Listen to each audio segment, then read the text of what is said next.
2023년 8월 28일 월요일 경제뉴스 모닝 브리핑을 시작하겠습니다. 현지 시간 25일 잭슨홀 미팅 기조연설에서 제롬 파월 미연준 의장의 매파 본색은 여전했다. 하지만 기존 입장을 되풀이하는 정도로 예상을 벗어나지 않았다는 게 시장의 평가다. 뉴욕 증시의 3대 지수는 일제히 상승 마감했다. 그는 다음 달 열리는 FOMC 회의에선 추가 금리 인상과 동결 가능성을 모두 열어뒀다.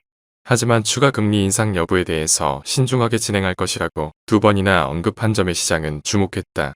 이는 9월 FOMC 정례회의에서 금리 인상이 시급하지 않다는 점을 밝힌 것으로 해석됐다. 물가가 급격하게 다시 뛰거나 고용지표가 더 뜨거워지지 않는 한 연준이 다시 금리 인상을 하긴 쉽지 않을 것이라는 해석이다. 다음 뉴스.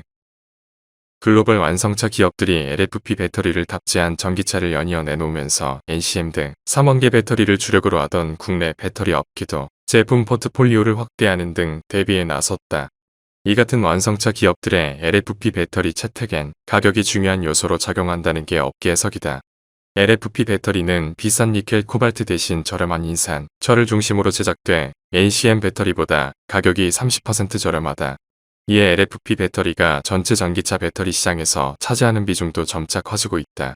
이 같은 흐름에 3원계 배터리를 주축으로 삼았던 국내 배터리 업계의 전략 수정도 불가피해졌다. 다음 뉴스. 금융감독원은 2분기 국내 60개 증권회사 순이익이 1조 473억 원으로 전분기 대비 72.9% 감소했다고 27일 밝혔다. 개인 투자자들이 2차 전지를 중심으로 대거 주식 거래에 나서며 거래 대금 증가에 따른 증권사의 수수료 수익은 증가했다. 하지만 증권사들의 자기 매매 손익은 큰 폭으로 감소했다. 시중 금리 상승으로 채권값이 하락해 채권 손익이 줄어든 데다 해외 부동산 투자 손실로 펀드 손익도 대폭 줄어든 때문이다. 금감원 관계자는 부동산 PF, 해외 대체 투자 부실이 유동성 리스크로 전이되지 않도록 취약사 중심으로 리스크 관리 강화를 유도할 것이라고 강조했다. 다음 뉴스. 인천 검단 신도시 아파트 지하 주차장 붕괴에 대해 국토교통부가 시공사인 GS건설에 총 10개월의 영업정지 처분을 추진한다고 밝혔다. 정밀 안전진단 결과에서는 사고 현장 주거동 등에 대한 철근 누락은 없었지만 외벽 등에서 콘크리트 강도가 일부 부족했다고 밝혔다. GS건설이 공사 중인 현장 83곳에 대해 안전점검을 실시한 결과 콘크리트 강도가 기준치를 충족했으며 철근 누락도 없는 것으로 확인됐다. 원희룡 국토교통부 장관은 건설업계에 만연한 건설 카르텔을 혁파해 국민들이 안전하게 살 수 있는 환경을 마련하겠다고 말했다. 다음 뉴스. 유럽 최대 가전 전시회인 국제가전 박람회가 오는 9월 1일부터 독일 베를린에서 개최된다. 1924년부터 시작해 100년 역사를 갖는 IFA는 미국 소비자 가전시어 스페인 모바일 월드 콩그레스와 함께 세계 3대 정보기술 가전 전시회로 꼽힌다. 삼성전자는 IFA 2023을 통해 인공지능 기반 게임 맞춤형식 경험을 제공하는 푸드 통합 플랫폼인 삼성푸드를 처음 선보인다. LG전자는 올해 IFA에서 고효율 에너지 기술을 집약한 소형 모듈러 주택 LG 스마트 코티지를 선보인다. 다음 뉴스.